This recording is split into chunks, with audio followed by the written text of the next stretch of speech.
Deixa eu trazer Fernanda Manhota, nossa analista de internacional aqui já na tela. Muito boa tarde, Manhota.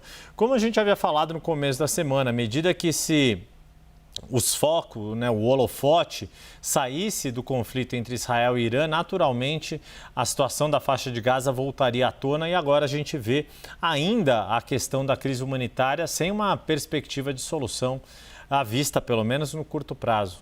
Boa tarde. Boa tarde, Yuri. É verdade, repercutindo um pouco do que nos trazia o Gavendo, né, com informações lá de local, de pronto, penso que tem três aspectos, Yuri, que merecem a nossa atenção, né, e que esses casos acabam, de certa maneira, reforçando. Em primeiro lugar, é justamente a ideia de que a crise humanitária ela não é apenas um colateral da guerra, mas ela acabou se transformando em um elemento estrutural e, eu diria, em alguma medida, até instrumental.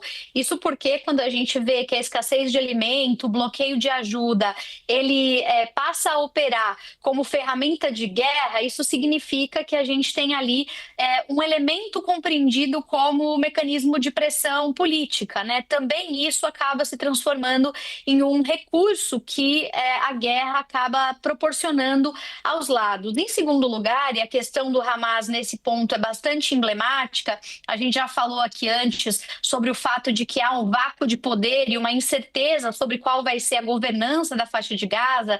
A gente está falando de um cenário absolutamente claro de colapso dessa autoridade local e uma falência sem precedentes nesse processo de organização política e social da faixa de Gaza, né? Quer dizer, a gente está aí, para usar os termos da ciência política, diante não só de uma crise generalizada dos insumos básicos, mas eu diria até de uma ruptura desse contrato social, da dificuldade de garantir o que na filosofia política a gente gosta de chamar de monopólio do uso da força. Quer dizer, não existe ali clareza de quem tem a legitimidade para ordenar essa situação tão catastrófica que se abateu sobre a faixa de Gaza. E, por fim, o Gavendo trazia informação sobre esses centros de distribuição de mantimentos e tal, e a gente já repercutiu isso logo lá no começo, que existe pouco a pouco, assim como uma instrumentalização da crise humanitária como instrumento político, também existe uma politização dessa ajuda humanitária